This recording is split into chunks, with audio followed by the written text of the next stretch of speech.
Hallelujah. मी pastor Jaymala तुमच्यासमोर सुंदर असं वचन घेऊन आलेले आहे आणि स्तोत्रसहिता जुना करार स्तोत्रसहिता अध्याय 86 देवाने सर्वदा दया करावी म्हणून प्रार्थना. Hallelujah hallelujah. सर्वांनी बोला हालेलुया. हे परमेश्वरा, दावीद काय बोलतो? दावीद प्रार्थना करतोय.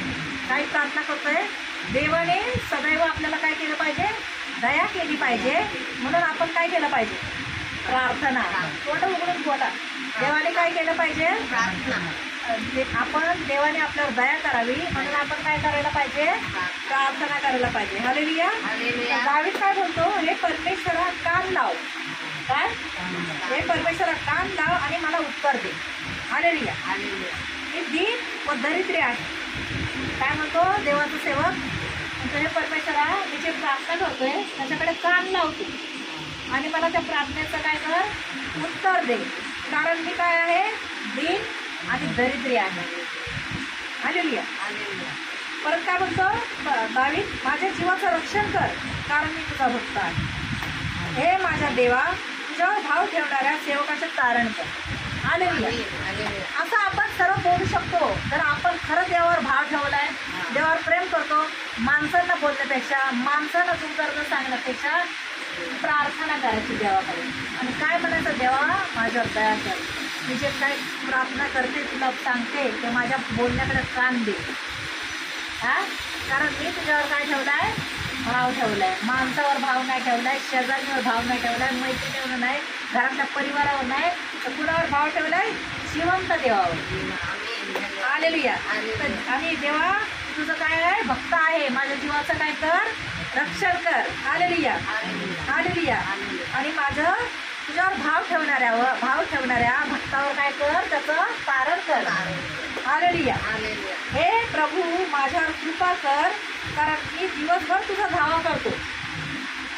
जर तुम्ही माणसाचा धावा नाही करायचा, चिंता करत बसायचं नाही, तर जो जिवंत देव आपल्यासाठी सर्व काही देणार आहे, ज्याच्याकडे सगळं आहे, त्याचा दिवसभर धावा करायचा. धावा म्हणजे त्याच्याकडे प्रार्थना करा. Hallelujah hallelujah. कारण हे प्रभू माझ्यावर कृपा कर कारण मी तुझा दिवसभर धावा करतो. हे प्रभू आपल्या सेवकाचा जीव हर्षित कर. मी आपले चित्त तुझ्याकडे लावतो. हे प्रभू आपल्या सेवकाचा जीव कसं कर? हर्षित म्हणजे आनंदित कर. कारण कुठल्या संकट, कुठल्या टेन्शन घेऊन आपण दुःखी राहतो. येतं ना? सगळ्यांनाच येतं टेन्शन. कुठल्या गोष्टीचा विचार करत बसतो. असं कसं झालं, कसं होतं आणि आपलं मन काय होतं? दुःखी होतं. म्हणून उठायचं. तुझं मन दुःखी व्हायला लागलं, टेन्शन व्हायला, बेचैन व्हायला लागलं, घबराट व्हायला लागली, उठायचं आणि प्रार्थना करायला. कोणाकडे? जिवंत देवा. Hallelujah hallelujah. तर परमेश्वरा मला काय कर? आनंदी कर. माझं मन आनंदित कर, माझे हाडं आनंदित कर. मला खुश राहायचं. काय राहायचंय? मला खुश राहायचं. हालेलुया. आणि देवाला म्हणायचं प्रभू मी तुला कसं खुश करू मला सांग. मग देव म्हणाल मला असं खुश कर, माझी प्रार्थना कर.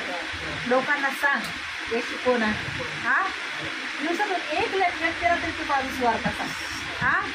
आणि माझं काम कर. मग देव याच्याने खुश होतो. जिथं 4 बायका बसून त्यांच्यात बसायचं नाही. टीव्हीचे कार्यक्रम बघत बघून नाही, उठायचं. देवाचं मला काम करायचं. म्हणजे आज एक तरी व्यक्तीला स्वार्थ सांगायचं. दोघा बहिणीने उठायचं. काय करायचं? ऐका माझ्याकडे लक्ष दे. दोघ्या बहिणीने उठायचं संध्याकाळी तसं लोक कसे व्यायाम करायला आपलं चालायला जातात जेवल्यावर. तुम्ही दोघ्या बहिणीच्या हातात हात घालायचा आणि पूर्ण फेरा मारायचा. तिकडं जायचं. काय म्हणायचं? हे प्रभू या इथल्या एरियातल्या लोकांना त्यांच्या पापांची क्षमा कर. काय जेवढ्या भागात आता गेलं, हे प्रभू इथल्या लोकांना याच्या पापाची क्षमा कर. इथल्या मूर्तीच्या दुष्टात निघून इथल्या भूतप्रेतच्या दुष्टात निघून आणि या लोकांचा उद्धार कर. आणि ह्या लोकांना लवकर तुझी चरणाची घेऊन आणि प्रभू यांच्यावर तुझं लहू लावते. तिथं येशू शरद प्रार्थना. आमेन. थोडं पुढं गेलं अजून तिथल्या लोकांसाठी प्रार्थना करायची. असं दोघींनी हातात हात घालून हात सोडायचा नाही. एकटीची प्रार्थना आणि एरियासाठी प्रार्थना करायची.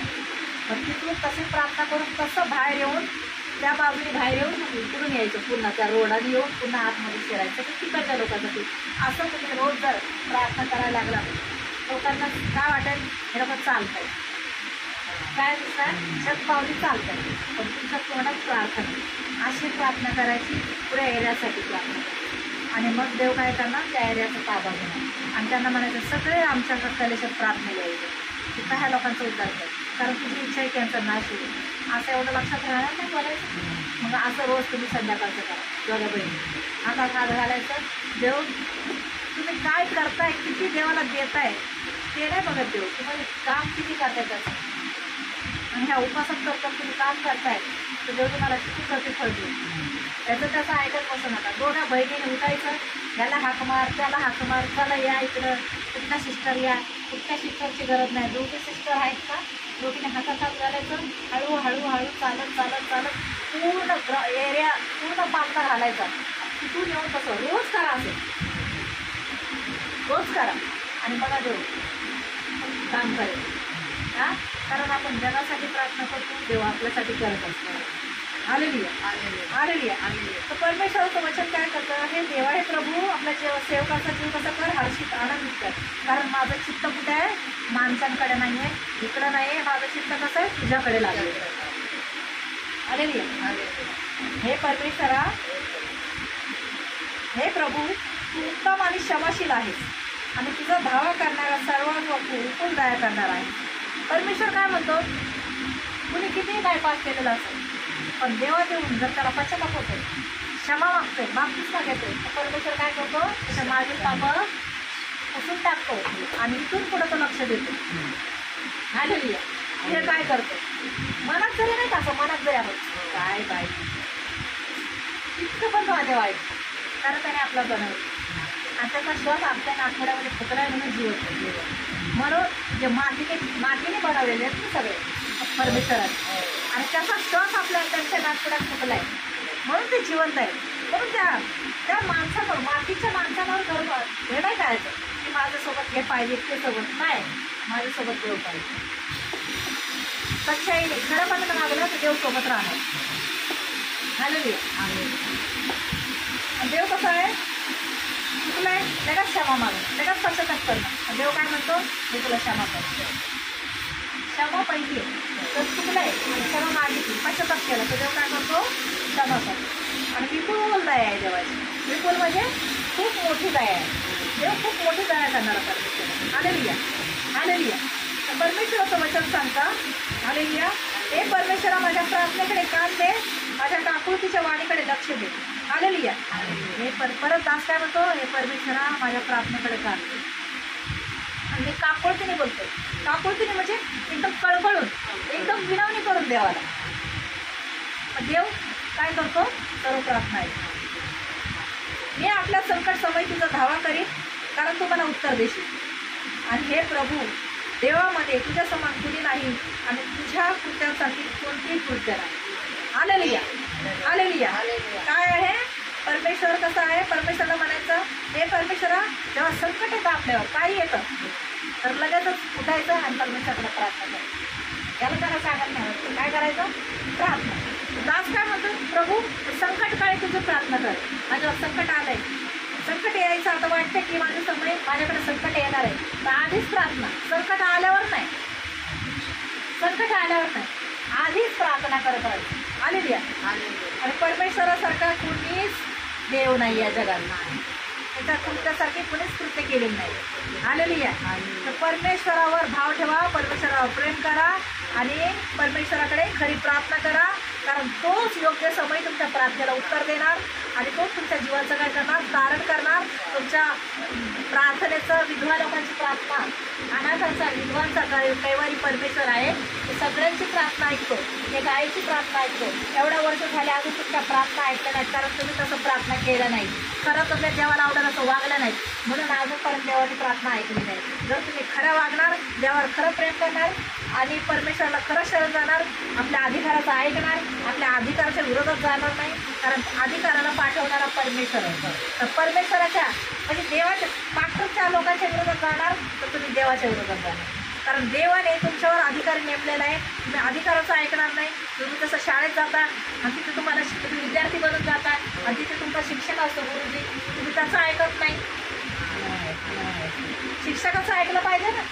हा, आणि आपण चुकीचं वागणार आणि ते घरचे काय हो आमच्या मुलाला असं केलं, काय हो तुम्ही आमच्या मुलाला कसं केलं, हा असं बोलण्याचा पण अधिकार नसतो आपल्याला. आपला मूल चुकत असेल म्हणून ते शिक्षक बोलतो. विनाकारण जर बोलत तर शिक्षण नाही का मिळणार. मग तसंच पास्टरचं आहे. पास्टर विनाकारण बोलेल का कोणाला, त्याला भीती नाही का देवाची. हा, आणि चुकल्या विनाकारांचं काम आहे ते पास्टरचं. त्या पास्टरचं काम आहे देवाचं काम करणं, तुम्हाला वचन सांगणं, शिकवणं. हा, आणि जर तुमच्या पास्टरचं तुमच्या पास्टरबद्दल तुमच्या घरातले तुम्हाला तुमच्यासमोर शिव्या देत आहेत, तेव्हा तुम्ही काय केलं पाहिजे, त्याचा लाड केला पाहिजे. लाड केला पाहिजे का, उलट झाडलं पाहिजे ना. तर म्हणलं पाहिजे निघ इथून, निघ. हा, तुम्ही जर त्यांचे लाड करताय, त्यांचे लाड पुरवताय म्हणजे तुम्ही सैतानाचे लाड पुरवताय. मग कसले तुम्ही देवाचे शिष्य. शिष्य म्हणायचं नाही आपल्याला स्वतःला. जर आपण देवाचंच ते देवाच्या माणसाचा अपमान करतायत तर तो देवाच्या पास्टरला नाही, ते देवाला शिवाय देत. आणि तुम्ही तशा लोकांचा लाड करताय, त्यांचं ऐकताय, त्यांना साथ देताय. का आता आमचे मुलं आहेत, ते आमचे मुलं आहेत, आमचे आहेत. तसं नाही आहे. येशूमध्ये असं आहे, ज्याचा क्रूस त्याने घेऊन चालायचं आहे. बाकी त्यांना सांगून तर झालंय तुमचं. आता ते प्रार्थनेत आले तर चांगलंच आहे त्यांचं, नाही आलं तर मग काही खरं नाही.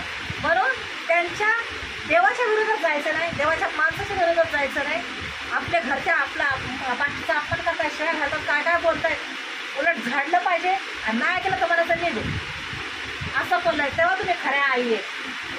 तुम्ही देवाशी ते मूल चोरी करतोय थोडीशी, हा बाबा आणले चोरी करून, राहू दे मग मोठा गुन्हेगार बनणार, मग मोठं दंडच पात्र ठरेल. मग असापेक्षा त्याचे कान उघडलेले चांगले नाही का. त्याचे नावं देवाचं नाव घेऊन तुम्ही येशूचं नाव घेऊन खोटं बोलणार. नाही, येशूच्या नावात आमच्या मुलाने नाही शिवाय दिलं. मग तुमचा उपास सुटला. त्या दिवशी काय झालं, उपास सुटला. खोट्याला साथ देणं, खोट्याबरोबर राहणं हे चुकीचं आहे. देवाच्या माणसाविरुद्ध जायचं नाही. बाकी तुमची इच्छा, मी तुम्हाला जबरदस्ती करणार नाही. फक्त कर्माचे फळ तुम्हीच भोगणार नाही, आम्हाला काय जाणार नाही. Hallelujah, hallelujah, hallelujah. मी आता या क्षणाला प्रभू परमेश्वराने सुंदर असं वचन माझ्या मुखाद्वारे बोललेलं आहे. आणि ते वचन खूप सुंदर होतं, खूप छान होतं. पण प्रभूला आम्ही धन्यवाद देतो, पवित्र आत्म्याला आम्ही धन्यवाद देतो, येशूला आम्ही धन्यवाद देतो. आणि मी आता आजारी लोकांसाठी प्रार्थना करणार आहे, आजारी लोकांसाठी. आणि त्यांनी विश्वासाने प्रार्थनेत भाग घ्या. यूट्यूब चॅनलवर जे काही लोक आहेत त्यांनी हे वचन ऐकलं असेल तर त्यांनी आजारी लोकांसाठी प्रार्थनेत भाग घ्या. स्वतःसाठी प्रार्थना करा. कसल्याही गोष्टीसाठी तुम्ही सगळ्या गोष्टीसाठी प्रार्थनेत भाग घेऊ शकता. फक्त पुराचं वाईट व्हावं म्हणून नाही प्रार्थनेत भाग घेऊ शकत, तर चांगलं व्हावं, चांगलं विचार असे. आणि वैरांचा नाश नाही, तर वैरांना प्रभूने त्यांचे डोळे उघडावे, त्यांचे कान उघडावे आणि त्यांना पश्चातापाची बुद्धी द्यावी अशी प्रार्थना करा. हालेलुया. आता या क्षणाला हो रामाला शिकेला धन्यवाद परमेश्वर पिता. या क्षणाला मी प्रार्थना करते, जे कोणी आजारी आहे त्या क्षणाला परमेश्वर ते निंदवर होत त्यांच्यासाठी तुमच्याकडे प्रार्थना करते पिता परमेश्वर. तुझी प्रार्थना, माझी प्रार्थना परमेश्वर. जे लोक विश्वासाने भाग घेत आहेत त्यांची माझी प्रार्थना एक मिळून स्वर्गात मान्य होईल असा मी विश्वास करतो. या क्षणाला आजही पाहू लागत, लगडे चाल लागत, ते बोल लागत, बहिराला शिवशक्ती हो, म्हणजे माझ्या बुद्धीला स्पर्श हो आणि मेलेले सगळं जिवंत होत आहे. भूत प्रेत जादूटोना तंत्र मंत्र करीत पुस्तक निघून चाललेली आहे. ज्यांच्या घरात भांडणं त्याच्या घरात शांती येत आहे. प्रभू येशूची शांती येत आहे. प्रभू ज्यांना जॉब नाही, प्रभू येशू त्यांना आशीर्वादित जॉब मिळत आहे. त्यांचे लग्न ठरत नाही, प्रभू येशू त्यांचे लग्न ठरवत आहे. ज्यांना कॅन्सर आहे, येशूच्या कॅन्सरच्या गाठीला नष्ट येशूला धमकावते. HIV, डायबिटीज, ब्लड कॅन्सर येशूच्या निघून चाललेला आहे. त्या क्षणाला पोटदुखी येशूचा निघून चालले, मूळव्याध येशूचा नाव कष्ट झालेलं आहे, निघून गेलेलं आहे. डायबिटीजचा दुष्टात्मा निघून गेलेला आहे. या क्षणाला जे आंधळे आहेत ते पाहू लागत, लगडे आहेत ते चालू लागत, मुख्य आहेत ते बोलू लागत, जे बहिरे आहेत त्यांना प्रभूची श्रवशक्ती प्रभू त्यांना ऐकतं करो. या क्षणाला टीबी, क्षयरोग येशूच्या नावात निघून गेलेला आहे. धन्यवाद परमेश्वर. तर ज्यांना मूल नाही होत आहे प्रभू येशू त्यांच्या गर्भाला स्पर्श करत आहे. ज्यांना जॉब नाही, ज्यांचा बिझनेस घाट्यामध्ये चालला आहे प्रभू येशू त्यांचा बिझनेसला सक्सेस देत आहे. त्यांच्या पगार पाण्या राशन पाण्या प्रभू येशूचे मान आशीर्वाद देतो. धन्यवाद देतो पिता परमेश्वर. प्रभू आज्ञाकारी मी आहे पण कार्य करणार ते. माझ्या या क्षणाला ज्यांच्यासाठी मी प्रार्थना केली ती सर्वांनी प्रभू स्वर्गात ती प्रार्थना मान्य झालेली आहे आणि सर्व आजारातून बरे झालेले आहेत असा मी विश्वास करते. तिचा सारा आदर महिमा तुला देऊन प्रार्थना इष्टात मागते. माझी प्रार्थना स्वर्गीय बाबा इष्टात मान्य केली पण धन्यवाद देते. या क्षणाला सर्वातून पवित्र आत्म्याचा अभिषेक उतरवते. पेंटिकलची आग उतरते, स्पर्श कर पवित्र आत्मा. गॉड इज पार्टाची प्रभूचा सामर्थ्यशाली स्पर्श होता या क्षणाला. ओ राबाला शाबाला शिकेरा बाबा. धन्यवाद परमेश्वर पिता, धन्यवाद पिता परमेश्वर. त्या क्षणाला स्वर्गातून पवित्र आत्म्याचा अभिषेक उतरलेला आहे. प्रभूने सर्वांना स्पर्श केलेला आहे. Thank you Lord, thank you Jesus, thank you Holy spirit. धन्यवाद देते पिता. सारा आदर महिमा तुला देऊन प्रार्थना इष्ट मागते नाही पिता. आमेन. God bless you. Praise Lord. प्रभूची शांती असो. आमचा पत्ता आहे विद्यावार ईस्ट सायलीला हॉल, प्रार्थना दर संडेला संध्याकाळी 5 ते 8पर्यंत चालते. तुम्ही तिथं जवळ कुठं राहत असाल तर तुम्ही तिथे विद्यार्थ्याला प्रार्थना देऊ शकता. आणि लांब असाल तर तुम्ही मला कमेंट्समध्ये साक्ष देऊ शकता. प्रभूने तुमच्या जीवनात काय चमत्कार केलेला आहे आणि ज्यांनी विश्वासाने भाग घेतलेला आहे प्रार्थनेत त्यांची प्रार्थना स्वर्गात मान्य झाली. ते सर्व बरं झाले ते शहरात आता मी विश्वासाने घोषणा करते. आणि तुम्ही तिथे लांब कुठे असणार तर तुम्ही तिथे कधी प्रार्थनेला गेले नसाल तर तुम्ही तिथे प्रार्थनेला जा. कारण येशू न्याय करायला येणार आहे. येशू जिवंत परमेश्वर आहे. तो त्याच्यापासून कुणी स्वर्गाच्या राज्यात जाऊ शकत नाही. येशूकडेच पापक्षमा आहे. म्हणून तुम्ही सर्वांनी प्रभू येशूकडे या आणि प्रभू येशूच्या प्रेमाचा अनुभव घ्या. I love you Lord, I love you Jesus, I love you holy spirit. God bless you. प्रभू येशू शांती असतो तुम्हाला. आमेन.